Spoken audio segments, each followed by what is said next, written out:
Hey everyone, Andre and Tom here with a very special guest being David Wise, who you might recognize from a fair amount of games, but this time we're here to discuss the 25th anniversary of Donkey Kong Country 2. So David, how are you doing today? I'm very well, thank you. Thank you for inviting me. Well, thank you so much for making time to come here today. We are huge fans of Donkey Kong Country 2, and we actually spoke with you last year for Donkey Kong Country's 25th anniversary, and we touched on a little bit of Donkey Kong Country 2, but we're going to dive in a little bit deeper this time, I think, and just try and find out, anything, you may remember from this game, because it has been 25 years now, which is a fairly big chunk of time. So I guess first off, how's it feel, reflecting on this game 25 years later, and does it even feel like it's been that long to you? Well, no, I mean, life has a nasty habit of not feeling that long, doesn't it? So it feels like about 5 years ago, to be honest.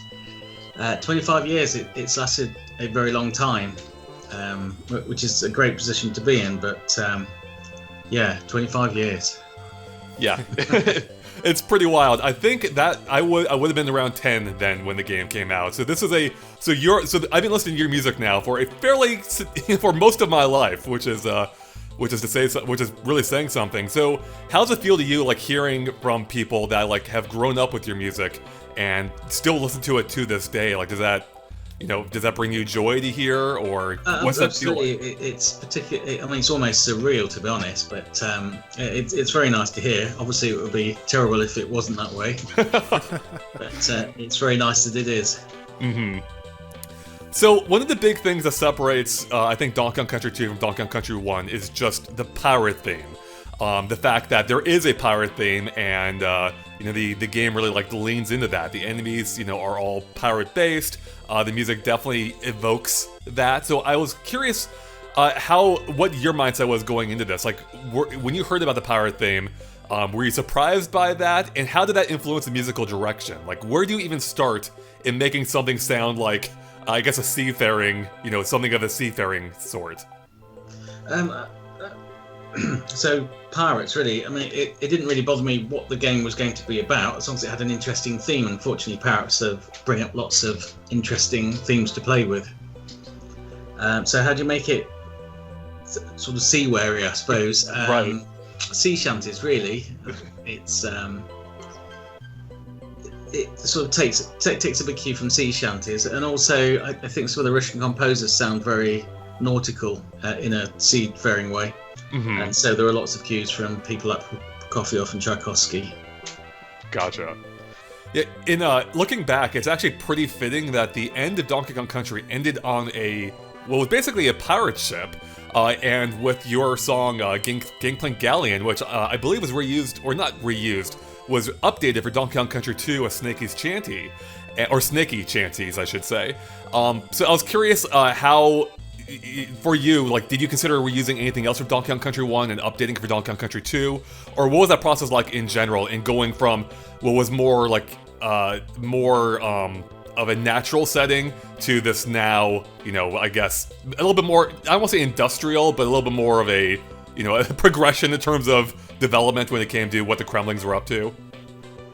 I think the way it came out, it was probably a design decision for the game, and somebody had specifically requested that we reuse that because it was applicable, and so I updated it as I saw fit at the time with the samples that I had available as well.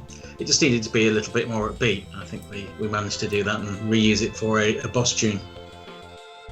Right. Oh, well, with Donkey Kong Country 2 being a sequel, did that make it a bit more of a challenge in trying to maybe one-up the original, or set the new one apart from its predecessor? I think by the time Donkey Kong Country 1 was such a rush, so we were just trying to get to the end of the project, and it appeared that we might have a little more time on Donkey Kong Country 2, and also I hadn't quite exhausted everything that I'd wanted to do on Donkey Kong 1 at that point. So it was a great opportunity to really explore getting the SNES to sound how I really wanted it to do, and with Donkey Kong Country 2, I think we probably got there. Yeah, I'd say you definitely got there. But this time, you didn't really have any help. Now, I believe, if I remember correctly, you did most of the music, or you wrote most of the music in Donkey Kong Country 1, with, though there was a couple of composers did help out at points, but I believe you handled the entirety of Donkey Kong Country 2. Yeah, that's right. I mean, I had a whole year to do it, and by that point, we'd taken on more staff and we were working on more games. And so the opportunity there was to work on number 2 in its entirety, which in some ways makes things a bit easier because you have a clear path to get to the end. Right. Last year you were mentioning, though, you didn't know that you only had 1 year right away. Is that true? Like, at what point did you find out? Absolutely. I mean, I didn't know that it needed to be out for the Christmas after. I just got on with it and thought, when it comes out, it comes out. Also, you have to remember, 25 years ago, we didn't have the internet at Rare, and I didn't see much of the outside world for another, 3 or 4 years after DKC2 came out. We weren't really aware of anything. So it was kind of naivety and ignorance as well. That seems like it worked out in that case. Yeah, I think so. So one thing I think, looking back, having now revisited Donkey Kong Country and Donkey Kong Country 2, within the span of a year, I noticed that Donkey Kong Country 1 felt like it was leaning more into more of an atmospheric sound.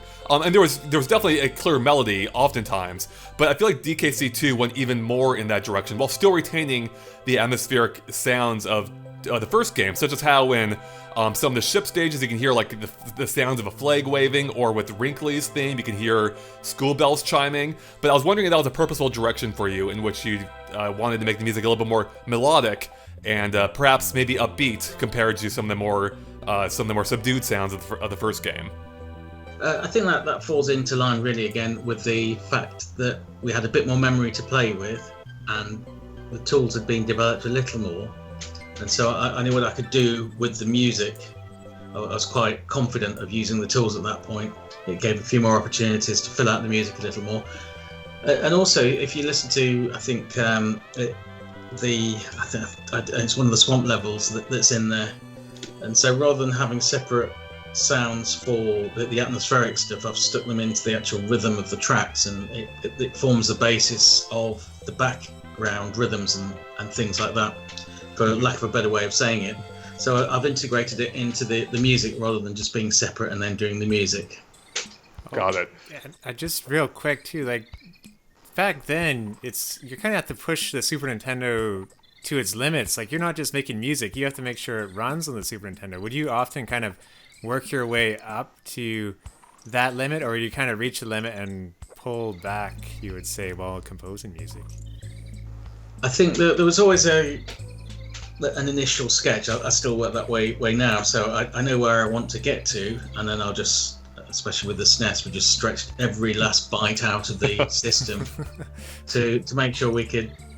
Yeah, it had to improve, and also it's always nice to try and do to make something. I don't know, better's the wrong word, but to really push it as far as it can go, just to see where it can go sometimes. Was that a challenge then, to try and push the Super NES as far as it could go? Oh, completely. And I've always liked a challenge, so it's an opportunity like that. It's just good fun. Let's see how far we can take it, and see how much memory we can get in there, how small the samples can be, what we can do with those samples. All the time, just seeing how we could make different sonic textures.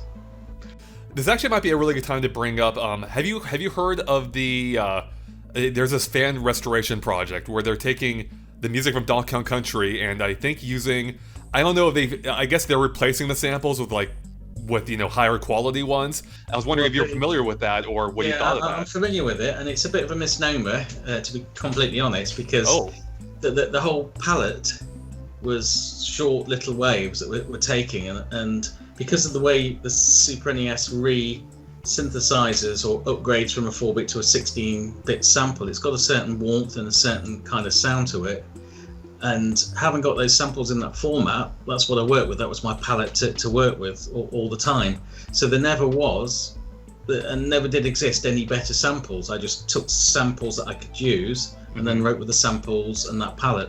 So it's I understand where they're coming from, but there never was a higher quality sample that it came from. That was the sample, and that's as high as it ever got and would ever get. That's really interesting, and I feel a little bit vindicated because I appreciate, like, I listen to the music and I appreciate what they were going for, but to me it still felt like it was missing something. Like, maybe it was just, you know, how used I was to the original compositions, but I'm like, this doesn't sound exactly as I pictured it would in a higher fidelity, but... Yeah, I mean, it's nice. I think what they've done is amazing, just to, you know, put that out there, but it could never be the same because it was all coded, and, you know, all the pitch shifts and everything were just coded in, so they're all slightly different because I'm bodging it all the time. So that there's no clear way. It was never done on purpose. It's more, well, these are the tools that we've got. I want to achieve this. I can't quite achieve this, so we've got this, and that'll have to do. Right. So it was always getting it as good as we possibly could, rather than trying to get it as perfect as, or how we can get it today quite easily. Right. And again, it goes back to that kind of 16-bit sound. It's a bit like the N64 graphics. They weren't perfect, but it kind of smudged it over in a really appealing way. Mm-hmm. Yeah. It's a very warm kind of graphic to look at. And with the SNES, the audio had the same kind of effect. It was something about the quality of the audio coming from the chip that was warm and nice to listen to. And I often found with digital samples, they can be quite cold and quite clinical and need a lot of massaging to get the best out of them. That's a really interesting point, and I guess that kind of raises the question I was going to ask later, but now it feels like a good time. Yeah. If you were to revisit, let's say you had the opportunity to revisit Donkey Kong Country 2 and perhaps update it for a HD remake or something of that nature, how would you go about that? What would you do to make it authentic to the original while perhaps being updated at the same time, or what do you think about that? Well, I was in Kuwait a few years ago at a show with a chap called Yusuf, and he introduced me to a guy who works for Brave Wave, and a chap called Mohammed. And I've had lots of interruptions, but for various reasons. But I'd started working on an album which is sort of like an extension of DKC2, DKC1 type of stuff, but more the aquatic ambience and the Stickerbush Symphony type of things. And so I've got all of these tracks that I just need time to finish, and I was hoping to get time this year, but COVID has suddenly really made things difficult, because I mean, for the first 3 months of this year, my eldest son, he was finishing his last year of college, and my daughter's at school as well, and all of a sudden they weren't, and we needed to get them through exams and type of stuff, and the teachers weren't teaching at the time, so it was down to me to try and keep their studies going whilst trying to keep working as well. Things have improved, fortunately, and I'm hoping to get that finished within the next, it'll probably be a year away realistically, but I'm optimistic that by, I don't know, April or May next year, I'll have this kind of atmospheric, floaty type things in the vein of Aquatic Ambience and Stickerbush Symphony finished, and we'll see where it goes from there, really. But it's definitely a work in progress, but it has been for several years. Yeah, just something to chip away on. And on a similar note, from our own kind of music composer, Matthew Peach Kirkgard, he asked, how is your experience working on fan projects like on Overclock Remix's Serious Monkey Business? That was almost from 10 years ago, so it might need its own anniversary, but if you remember. I mean, it was great fun. It was nice to do something that wasn't strictly in the same vein, but just inspired by it. So it was a different type of remix altogether, but it was very nice. I really enjoyed doing it. Getting back to the specific music of Donkey Kong Country 2, I think going back to it, like, the game opens up with just this really adventurous sounding theme song. So do you remember if that came to you quickly, or what the process was to get there? If you wanted to like encapsulate the adventurous feel of the game or the pirate nature of it? Do you remember anything about the development of that track? Again, I've been listening to lots of composers. It's inspired by several composers who were all doing very similar things with the triplets. And again, sea shanties as well. So I was just pushing everything in there. And right. I forget, I think it was probably Prokofiev who uses deep brass quite a lot for his main protagonist. And so I got this theme, and put it on the trombones, and that's really where that theme comes from. And obviously that's used for the crocodiles. I don't know what their proper name is, sorry. Oh yeah, is it the Kremlings? Yeah. Kremlins, that's it. So it was really an amalgamation of things, and often you find that even though it's at the beginning of the game, it was later on in the project, around the middle of the project, by the time we got all these different ideas and threads and stuff, and pushed them into the middle before deciding what we were going to do with that. So was there a lot of experimentation to see, what might work, or did some tracks go through like a complete overhaul at any point, or did you usually have a pretty good idea of how something was going to be? I think there were many tracks that don't work. There always is. There's always a lot more stuff that you don't hear than the stuff you do hear. Oh, I want to hear that stuff. It was always fun to try and, it's always a challenge to try and make it sound a certain way, or to try and make it sound orchestral, or like a rock song, or like a pop song, whatever we were trying to do. But there were, I don't know, there was some stuff I'd work on for a day or two and just ditch because we were never going to get there with the limitations of the SNES.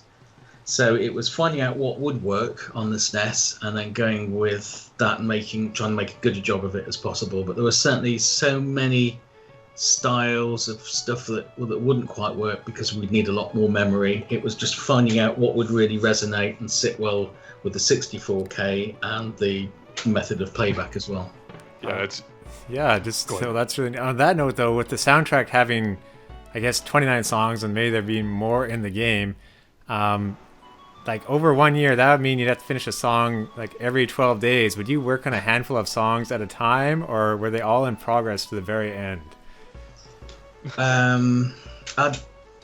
Generally, once I'm working with something, I like to try and finish it. That's not always possible, but given the choice, I'd like to start something and finish it. But as I was just saying, you might start something and 2 days later you realise it's never going to work, and you just have to ditch it, cut your losses, and then start again with a different idea.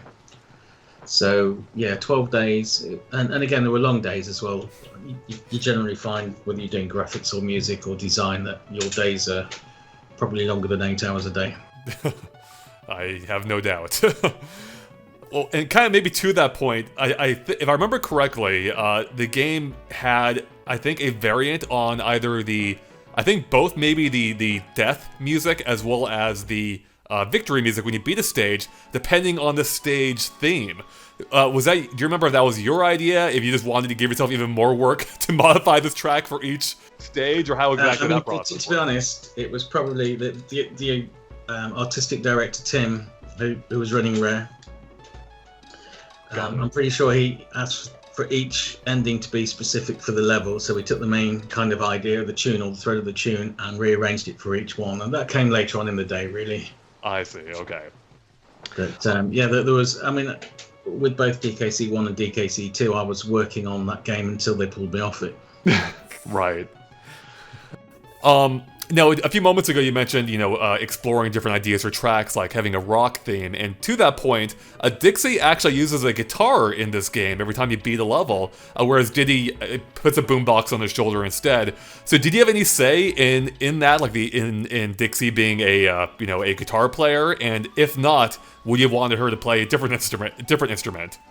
I see Dixie more as a clarinet player for many connotations. With Dixie uses a lot of clarinet music, so ideally I would have had her playing clarinet, but the guitar seemed to work, and we know we've got the samples working, and I think when she did the design they got her on the guitar, but it's a nice instrument for her to play. Right. I guess in the 90s too, they were always going with that little harder of an edge, I think, at that time, there was a lot of rock music around at the time. Right. Now there's things like screams and disco train, rain and waving flag sounds in the ship stages, and school bells and Winky's theme. How much of a level would you know about beforehand? Would you see early background progress or sketches? Personally, I love disco train, and would they simply tell you it's a roller coaster level? No, it was a little more detailed than that. By the time I got to see them, I'd go to the development barn that they were working in, and they'd probably show me the sketches where they were going for it. They'd probably have an early background as well. Yeah. And at that point, I'd go away and start creating, really. So that there was all. I think it's good even if it's not a complete level, if it's not got the final graphics, if it's just got some rough placeholders that'll do for now. You've got an idea of where they're going to go with it. Yeah. And it would have been in that kind of condition when I saw it. Mm-hmm. Now, again, you were mentioning the barn, and last year in the interview, you mentioned during Donkey Kong Country's development, you were working in a modified chicken shed. Is that right? That's right. I mean, you know, if so let's say it, I don't know, if you wanted a very luxurious chicken shed, that would be it. If you can imagine the most luxuriously fitted out kitchen shed, especially for a composer, that's what it was really. It obviously the chicken shed had long not been a chicken shed, Yeah. been divided into separate studios, and there were large studios as well at that point. The only bad thing about them, which I think I said last time, is that they didn't have any windows, they just had skylights. Yeah. Mm-hmm. So you couldn't actually see out of the window. So life did actually pass very quickly whilst I was working on it. But I guess I believe it. you would go back and forth to the barn or whatever where everyone was, like, quite Yeah, I was often. led out to good behaviour. Yeah. So, do you ever revisit your own tracks? Like, do you ever re-listen to them? And if you do, does it take you back to the period in which you were developing them, such as being in this really elaborate chicken coop? They don't take me back to there at all. They probably take me back to the source of inspiration, the thing that triggered the inspiration. But they certainly don't take me back to a luxurious chicken shed. So with things, I mean, there were more kind of song inspired, really. So I probably remember if I can remember. One of them, I was listening to a particular artist on the radio thinking those drums are awesome, that's a great rhythm, and getting into work or getting to Rare and working out the rhythm and using that as the basis for the track. So when I listened to that particular track, I think, oh, that rhythm, it's a really cool track. It was it was the 80s, so it would have been an 80s inspired rhythm. Gotcha. Do you remember, did any tracks in particular give you much trouble, or did you remember like struggling with trying to match the music to a particular level theme, for instance, or do they tend to come to you pretty easily? I think with music, it tends to come to me quite instantly. As soon as I see a level, I've got an idea for how I want it to be. I can slot instruments in and get rough melodies fairly instantaneously. I think the thing that gets, where the largest amount of work is, you know where you want to get to at that point, and then you've got to put the hard work and the slog into making it sound how you want to. And that always changes what's going to be the final result, because you just have to adapt to work with your development tools at that point. Right. So we have a few questions here from some of our fans as well. Ashley asks, what is your favorite track in the game? It's Crocodile Cacophony, right? I'm not sure, and it probably depends what mood I wake up on a particular day. So I think probably for DKC2, it's a hard choice between the Swamp level, whatever that's called, and Stickerbush Symphony. Okay, yeah, Stickerbush, both of those are, I know, huge fan favorites. So Yeah, and I can remember being really pleased with the Swamp level, because I managed to get Portamento and Filter Cotter emulated on the Super NES. So for me, I was very happy. But for me, that was that's it. That's the pinnacle of where I want to take it. So the fact that I didn't have done that, I was that's great. And I also like the percussion, because it's bird noises and crickets and frogs and that kind of stuff. Playing the percussion rather than drums, and I quite like that as well. True. Oh, go ahead, Tom. Just a quick note on Stickerbush Symphony. You had mentioned that it was kind of more of a water song. Is that right? And that you almost would... it was. It nearly didn't go in. Yeah. There wasn't any water. I think I'd finished it some time before, and I just assumed that there would be water. And so it was actually playing in a complete form long before it was ever used. And they came in and they basically. Well, it was so short on time that they needed something there and then. I think it was a chap called Brendan who came in and said, look, we need something, anything really, what do you have? And that was Stickerbush Symphony, so they put it in with the Brambles. That's so interesting because I don't know. I forget if I brought it up last time. Hopefully I didn't. But looking back now, you brought that track back for Donkey Kong Country Tropical Freeze more recently, and Yes. in that game, I believe it actually did use it as a water theme. They could well have done. You see, when I do music, when I finished it, it might change by the time it comes to the final thing. Mm-hmm. But yeah, to some degree, it was. All right. Truly John 64 asks something you've kind of touched on already, but what was your main inspiration and what made everything click in this game? I suppose the bigger thing, because obviously it's fun to write the music, but you have to remember that there's a whole team of people who are also trying to do their very, very best work as well, and very inspired and motivated to do it. Excuse me. Obviously, it's working with like-minded individuals as part of the team that helps create these soundtracks. So it's not just me; it's the fact that everybody wanted the best as well. They were all trying to outdo themselves with graphics, make the graphics better, get the feeling, the gameplay better, everything. So definitely a combined effort of people in the same zone trying to produce the best work that they possibly can at that moment in time. Was there ever like a pressure to that at all? Like obviously, you know, with a sequel, you're trying to raise the bar constantly. In DKC2's case, that obviously involved the graphics as you just touched on, but the music as well. At least I would think. So was there any kind of pressure when you were trying to develop the soundtrack to the sequel? Any pressure I put on myself. There was certainly no pressure from anybody else. Gotcha. I do remember perhaps people didn't think it was as good as DKC1 when it was finished internally, which I was a bit Really? upset. Wow. Yeah, absolutely. Yeah. I don't get that. Yeah, I know, but there we go. Anyway, it kind of worked out, I think. So. Yeah, I would say that's a safe assumption. Considering we're talking about 25 years later, I think that's a safe assumption. On that note, though, GCM of Chaos yesterday, he asked, was there a concern of any of the tracks sounding too similar to the original Donkey Kong Country at the time when you were starting out, like when you personally or the company? Not that I was aware of at the time. I mean, that might have been that, but again, there were only we had a sample set that we were expanding on from DKC1. It had to sound like DKC1 on certain elements of the ROM that had to stay the same because of sound effects. So there was always going to be an element of that. And also, we only had 8 channels as well. And once you set the precedent on the first one, you've got to kind of expand on it and be sympathetic to it whilst you carry on with any sequel that you're working on.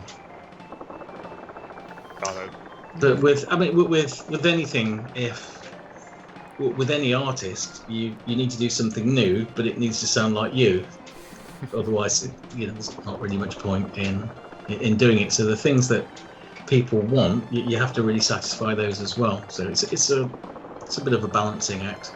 I think really it was more that we've got to get something out. There's not much time to do it, so heads down and let's crack on. Right. Well, I guess kind of to the point of trying to give people what they want to a degree. Would you be interested in coming back once again to the Donkey Kong series? And if you were, do you know what you might want to do? What you might want to do for a subsequent game? Like, is there anything you'd want to explore within that space that you haven't been able to already? It's a tough one. There's nothing that I know of in development. Nobody's asked me. But obviously, if someone were to ask, I'd consider any opportunity like that. But as for wanting to explore other things, and there's always stuff that you want to explore. I mean, there are plenty of games where I've finished them and thought, if I was doing it next time, I'd do this. But that's normally where it gets to. Gotcha. Well, on that note, I was going to wonder, like, Steve Mails was pretty happy with Donkey Kong Country 2 when we talked to him to this day. Well, Chris Sutherland regretted not updating an animation to grab a hook to make it like a smoother transition. Is there anything that you might regret for Donkey Kong Country 2, or do you look back and say, I did everything I could, I'm happy with it? I think, as I said earlier, I was just working on it right up until the minute that they said we've got to send this thing off now, and I couldn't put any more data in. Yeah. No opportunity. So looking back, I did everything that I possibly could in the time that we had to do it. Would I have done things differently if I had more time? Probably, but what they are, I have no recollection of. Because as soon as we finish that, we're on to the next one. So, Mm-hmm. There's no time to think about these things when you're actually in development. Yeah. You finish them, you know what the next thing is going to be, and you start working on the development cycle for the next one. Mm-hmm. So you've touched on a fair amount some of your inspiration for some of the tracks, or for the pirate theme. But I was wondering when it comes to evoking different feelings for different areas. For instance, I'm reminded specifically of, I think it was Arctic Abyss, or I forget what the exact track may have been called, but the cold sounding track in this game, like, it really evokes a feeling of being in this cold, kind of distant area. Where do you go to when you're trying to evoke ideas such as that? Like, whether it's the heat of a volcano or the coldness of a mountain, or something. So is that the icy type level that's in there? Yeah. Correct. The icy type level, that really was the last level to go in. Oh, really? Again, it's always last minute. It always is with game development. And I'd got this track that because some of the experimentation you do, if you hear something that you like, you try and recreate it to see whether you can actually physically do it. So it was an experiment, really. It was never ever meant to be used in game. With they can't.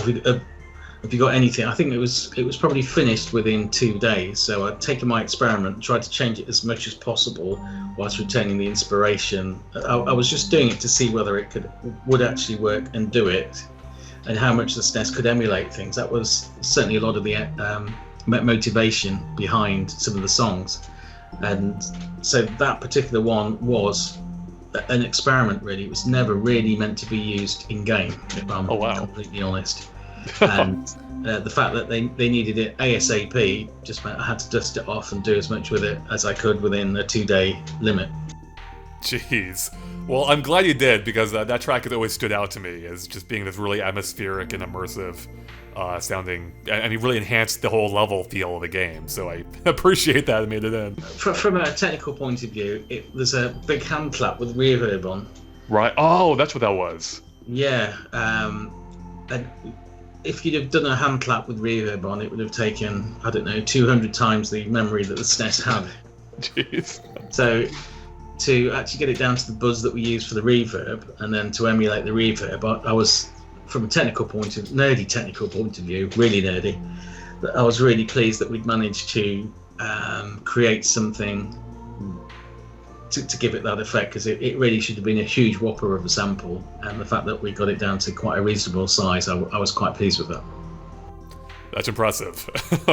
Was there ever a point where you thought that I can't do this, I can't get what's in my head into the game, or were you able to always pull it off?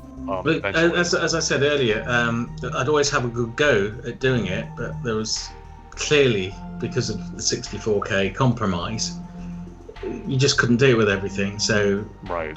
There were a lot of things that I know that won't work on a Super NES just because of the memory restraint. Mm-hmm.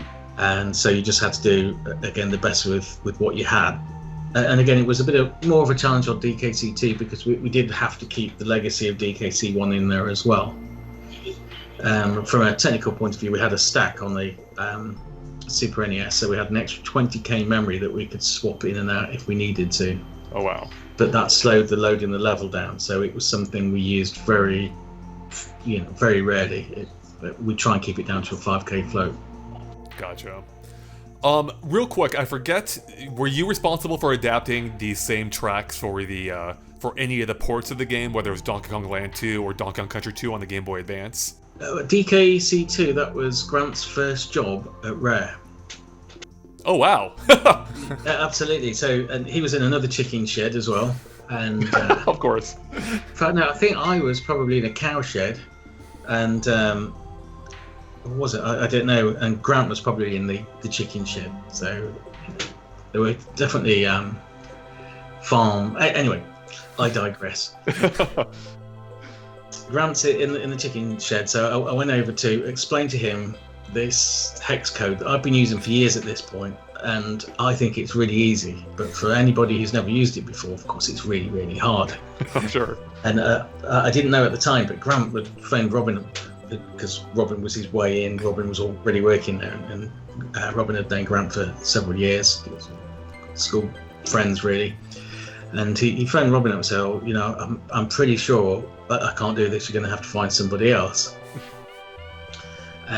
So at that point, I had to go back over to the chicken shed and just go through it very, very slowly, because it's one of those things you can't judge how hard something is if you haven't, you know, once you've been used to using it for years and years and years and years.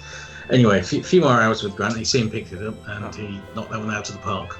Well, we're very thankful for your patience. Like hearing your story from last year about how you were just in a music shop and one of the stampers came in and sort of brought you in. Like, it's all funny how it works by like very little chances sometimes.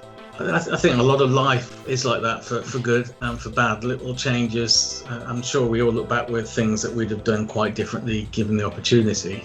But then again, some things may not have worked either. I think there's a lot of chance, isn't there, in life? Mm-hmm. A lot of luck involved. Sort of speaking about Grant and other people there, Rare seemed fairly large back then for a video game company, but by today's standards, it's pretty small, I guess, what it was compared to some massive AAA teams. Did you know everyone on a first-name basis? I think at that point, I probably knew everybody in the company on a first-name basis. A little later on, it just got too big, and you know, by the time you get over 150 people, it's impossible to. Yeah. And I'm rubbish with putting names to faces anyway. Same here. I don't know. You know, even with my family, some of them, you know. Yeah, I hear that. So I think by the time we got to about 3 teams, there were just too many people there to possibly know everybody. Gotcha. But you'd always recognise the face. Yeah. Say hello in the corridor, but yeah. People are called. Hey, you! Yeah, exactly. But, you know, that hasn't changed. So we've been talking a lot about, you know, working within the limitations of the Super Nintendo. So how different is it for you these days to be making game music, in which, as far as, you know, I'm aware, there really aren't any limitations, because you can basically make anything you want happen, unless I'm, you know, misinformed. So how different is it for you, and do you ever miss the days of having these limits that you have to work within? No. Okay, I thought not. There are a different set of challenges. Like anything, I think that there are basic things that you've got an instrument and you need a performance. Mm-hmm. And that's always the bit that's going to take the time, whether it's one sample on the Super NES or a big multi-sample that takes gigabytes. At the end of the day, you need to take your instrument and give a performance, especially on the lead instruments, that is convincing, that's plausible. Right. And that's still the same. I think the other challenge is that anybody can be a composer or a musician, and very often you're competing against people who write for films as well. So there's a lot more competition, and that's good and that's bad, because if there's a lot more competition, there's obviously a lot more people who are still on their journey to greatness. Mm-hmm. And there's a different set of challenges. Right. Is there any? Do you listen to much other game music yourself, or if I would never listen to game music? Ever. Oh, really? Yeah. That's interesting. Apart from there are some that you just can't help but listen to. Right. Things like Mario and stuff like that. It's everywhere. So you can't help but listen to things like that. But on the whole, I don't listen to game music. It's not something I put on for inspiration. I find other sources. I still go back to classical collections or stuff that I see online, like pop songs and different stuff. But to do something, I think it's good to take from different areas outside of games rather than be in that little game bubble. Right. So you're not just reusing the same basic ideas and everything. Yeah. Is there anything you found yourself inspired by recently that you've looked to for some of your more recent work? I it's probably the same kind of things. I watch a lot of films still. I find film music very inspiring, and the more diverse the film as well, because they're going to have a different instrument set. Mm-hmm. So I don't want to hear the bombastic Zimmer type stuff, because Hans Zimmer does that extremely well, and not so many people do it as well as Hans Zimmer. So it's not really worth trying to compete on those things. Right. But what I do like to listen to are quirky stuff that's very specific to places. So if it's set in Spain, I want to hear Spanish music. If it's set in Greece, I want to hear Greek music. Mm-hmm. Set in Iceland, I want to hear Icelandic music, things like that. So things that are very specific, okay, rather than generic. Right. That's good. Just on another note, now, is there any game series other than Donkey Kong Country that you would love to go back and compose music for? Yeah, I mean, it's I'm always a bit wary of these questions. If what would you like to do, and then suddenly you get somebody say, "Oh, David Wise really wants to work on this." Right. Sorry, David. It's like, I'm making that right now, actually. Sorry.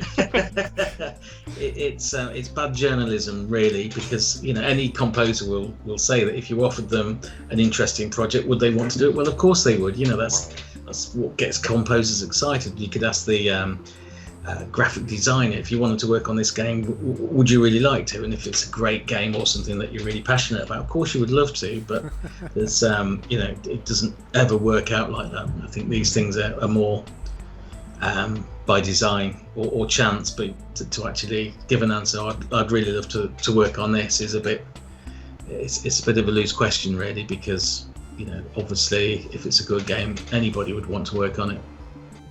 Right. Yeah, exactly. So, do you play much yourself, or have you been playing anything recently yourself?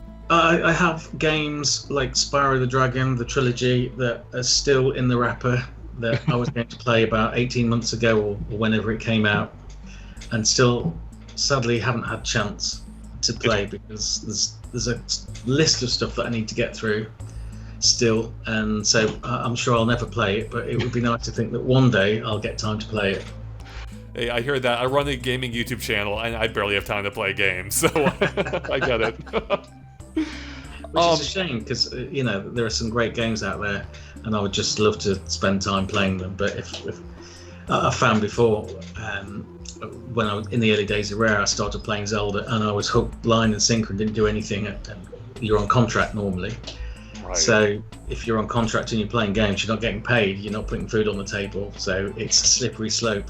But yeah, I love them, but let's be realistic here. Exactly. I was curious. Is there anything you've been working on recently that you'd want to promote, or if people want to hear more from you in your more recent works? Where should they go for that? I think one of the more recent things I'm working on. I'm working with Kevin Bayliss. He obviously did a lot of graphics for Rare, and he's also a pretty good singer as well, and he's quite a good musician too. So we've been working on this thing called Salamandos, and again, we were hoping to have that finished this year. COVID destroyed it, because we really need to be working together to actually finish it. So that is something that we hope to get out really as soon as we've got time after the virus, and we can actually start seeing people again. Because we're talking about this. In fact, I was talking about it earlier today. Working from home and individually is great, it works up to a point, but there are times when you just need to be in the same room as somebody to spark ideas. There are little things, when somebody's eyes light up and you realise that you've touched on something that might be worth exploring, which you're never going to get working at home in separate locations. The energy and the vibe of working in the same team or in the same room as somebody or a team is just lost. And I'm really looking forward to getting back to that, because it's sadly missing at the moment. I get that. Oh, go ahead. I was going to say the Salamandos project is basically very much inspired by amphibious games from the 80s, and it's a throwback to that in a very cheeky way as well. And we really look forward to being able to finish that and promote it, because a lot of the time we do shows around the world. We go and visit game shows and universities and that sort of stuff. So it's nice to have something specific that we can take along with us. Great. And is there somewhere people can go to get updates on that project? If you go to, in fact, the channel's called, it's basically Dave and Kev Creations, or DKCreationsLimited.com. So that's the website for that. I like how the DK acronym is very fitting. That is purely coincidental. And I guess my final question, at least, is for people who have grown up with your music and are interested in becoming musicians themselves or composers, do you have any advice for them? Is there anything you would recommend that they do? Just don't. Find a different job, whatever it is. Don't be a musician or an artist, really. It's a tough old gig out there. I mean, that said, if you can't stop somebody exploring their passion, you've got to go and do it. Mm-hmm. But I think for anybody in creative industries, it's tough, and especially because of COVID. Yeah. There's a lot of jobs. There's a lot of performing jobs. There's a lot of artists that are not earning a living at the moment, and it just comes. I mean, my parents always used to say, you need something to fall back on, and you need something to fall back on. So I think everybody's probably capable of doing other jobs as well. But if you're going to go into sound design, then just learn to program, because it's almost the same as sound design. If you can put sound design stuff together, you can program it. There's very little difference. It's procedural. So get on with it, learn it, and then you've got at least a transferable skill set. That makes sense. That's really interesting. I never even thought of comparing those two. So just make sure everyone's clear on it. So Salamandos, is that more of a live show, and it's not really a video game? Is that correct? No, it's not a video game. It's a what we found. We'd be invited out to shows, which is very, very nice, and people come to, have you got anything that we can buy, anything that we can sign? And we go, no. So I thought, we really ought to do something about this. So the fact is, we've got merchandise, we've got T-shirts, we've got posters, and we'll have CDs, and we've got the SoundCloud channel now, and hopefully we'll have this album next year when we can get to finish it properly. And it's just things like that we can take with us and get people to sign. Just for an example, so this is Snake, Rattle and Roll. This is a rare game. It's hard to see because of my background. Sorry. But, to actually have a vinyl album that something tactile and physical. Yeah. That's cool. We could, when we do these shows, it's very nice to be invited over, and we could spend hours just signing things and stuff. And we never had anything that we could call around, because you can't sign, you can't sell stuff that belongs to somebody else and that kind of stuff. Not for long.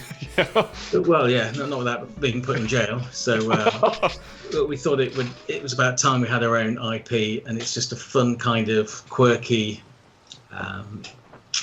IP of our own that harks back to those kind of early 80s games. A bit like Ready Player One, that kind of vibe. Right. But if somebody ever wanted to turn it into a game, then we'd be very interested. So. I'd be there. I'd be there to check it out for sure. Well, I think that's pretty much all the questions I have. Do you have any parting thoughts at all, David, whether about Donkey Kong Country 2 or anything in general that you wanted to share with our audience? Well, just thank you for listening, and I'm really pleased and overwhelmed that 25 years later people are still talking about it. But I can't believe it's 25 years. 25 years. Yeah, pretty wild, isn't it? It's just, and again, we're talking about careers and stuff. It goes in a flash. So whatever you do, just get motivated, get on with it, and do something. It's gone in it's frightening. 25 years. I've noticed that more recently with myself. I'm like, where did the last 10 years go? And I'm afraid of what that means going future. Like, tomorrow will be like 20 years later. I'm like, what just happened? Again, just to put a positive spin on that, at least at the end of that, I've got something positive to show for it, and I can show people what I have actually done, which is nice. Mm-hmm. Absolutely. I can't complain. Well, David, I want to thank you so much again for coming on with us to celebrate Donkey Kong Country 2's 25th anniversary.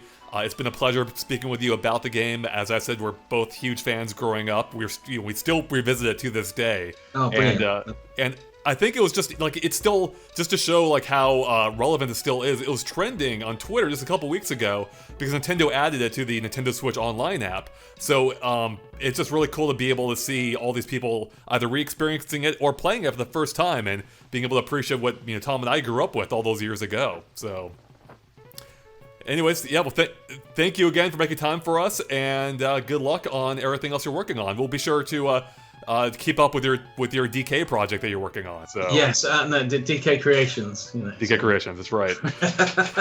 Yeah, not to be confused with Donkey Kong, just to be clear. Yeah, exactly. Yes, it just coincidentally happens to have the same initials. There's no.